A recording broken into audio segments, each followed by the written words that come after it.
अंजनेरी किल्ला बघून झाल्यावरती आम्ही अंजनेरी किल्ल्याच्या परिसरात असलेल्या जैन टेम्पल्सला भेट दिली। तुम्ही बघत आहात आता जैन टेम्पल्सचे हे उद्ध्वस्त अवशेष।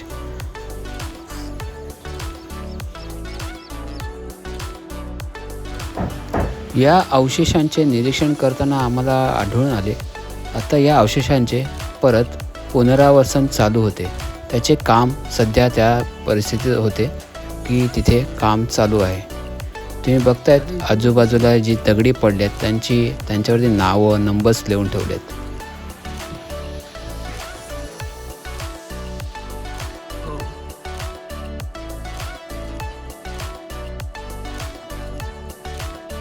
जैन मंदिरांचे उद्ध्वस्त अवशेष बघून झाल्यावर आम्ही आमचा मुक्काम मूळ गाव जे रांजणगिरी किल्ल्याच्या पायथ्याशी असलेल्या गावाकडे वळवला।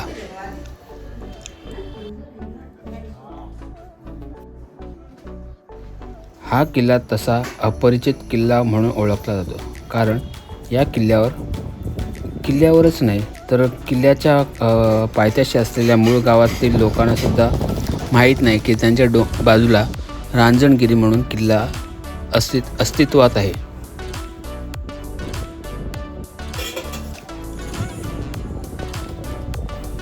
रांजणगिरी किल्ल्याला बुदलीचा डोंगर या नावाने सुद्धा ओळखलं जातं। किल्ल्यावर पाणी नसल्याने गावातूनच पाणी भरून घ्यायचे किंवा आपल्याजवळ अतिरिक्त पाणी ठेवायला लागते। रांजणगिरी किल्ला उत्तर दक्षिण पसरलेला आहे। किल्ल्याच्या चहूबाजूने नैसर्गिक कातळ भिंती असल्यामुळे तिथे तटबंदी बांधलेली दिसत नाही।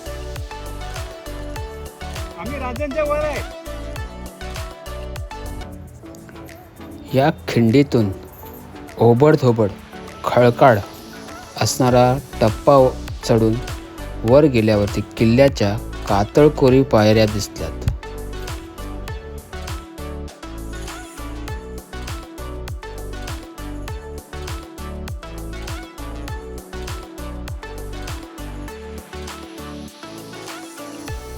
टेहाळणे बुरुज असल्या कारणाने या इथे शेडसाठी त्यावेळच्या लोकांनी खोदलेले हे खंदक दिसत आहेत। आता तुम्ही बघतायत त्यांच्या बाजूनेच खाली उतरून आपल्याला समोरच्या कातळकोरीव पायऱ्यांनी वरचा टप्पा गाठायचा आहे, म्हणजे किल्ल्याचा माथा गाठायचा आहे।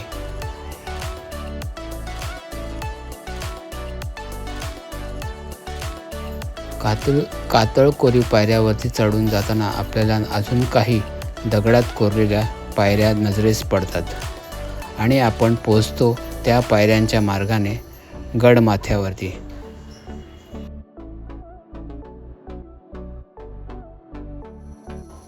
वर गेल्यावर मागे पाहिल्यावरती किल्ल्याच्या नावाचा आपल्याला उलगडा होतो।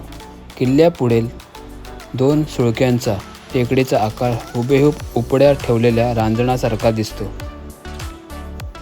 त्यावरूनच किल्ल्याचे नाव रांजणगिरी पडले असणार यात काही शंका नाही।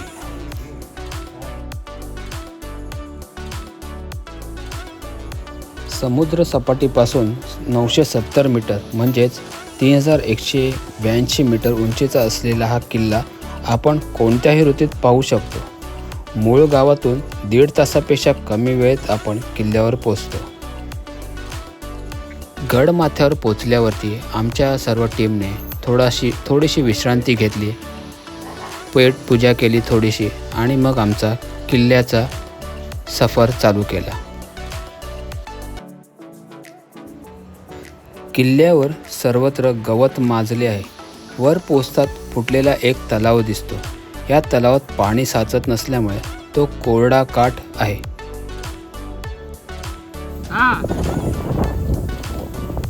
पुढे गेल्यावर मध्यभागी बांधीव टाकी लागते। कातळात खोदलेल्या या पाण्याच्या टाक्यात पाणी असेल तर आपले नशीबच। आपल्याकडील पाण्यासाठा संपला असेल तर या टाक्यातील पाणी पिण्याशिवाय दुसरा पर्याय नसतो।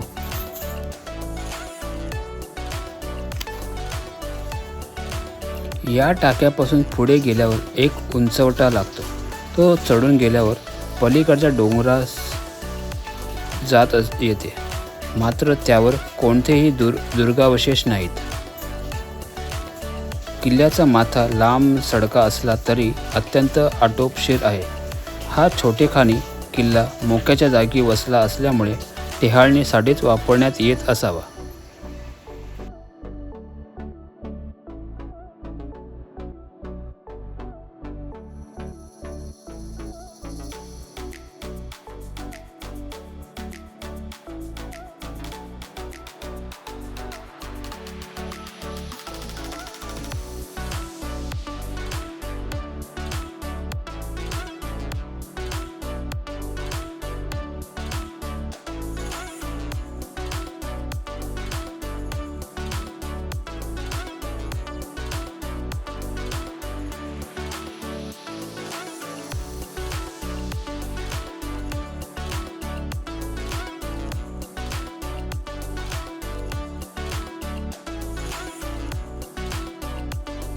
आमच्या टीमने थोडा वेळ गड माथ्यावरती एक्सप्लोअर करून थोडेसे सेल्फी, थोडेसे फोटो, व्हिडिओ करून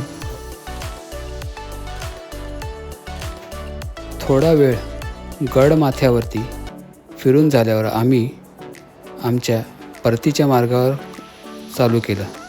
तोपर्यंत आमचे काही मित्र तिथे गड माथ्यावरती येऊन फोटो सेशन करत होते. नाशिक उपरांग अंजनेरी रांग उर्फ त्र्यंबक डोंगरां रांगेमध्ये बसलेल्या या उपेक्षित किल्ल्याला भेट दिली तर एक वेगळा चाकोरी बाहेरचा किल्ला पाहण्याचे समाधान मिळेल.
आमचे मित्र सगळे परत आल्यावरती आम्ही परतीच्या मार्गावरती लागलो.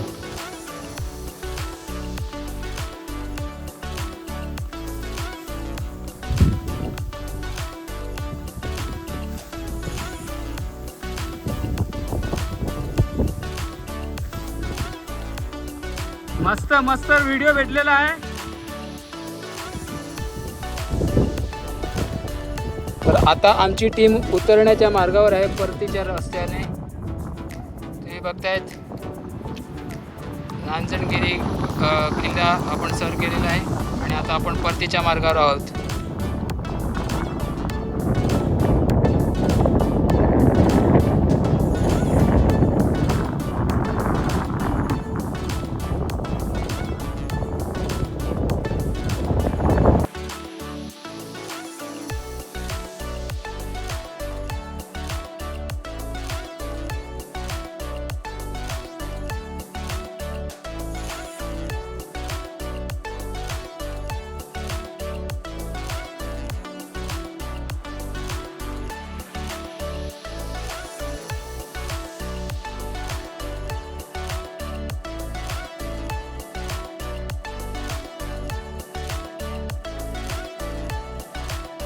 तर मित्रांनो 4 वाजलेले आहेत. आमचा रांजणगिरी फोर्ट करून झालेला आहे.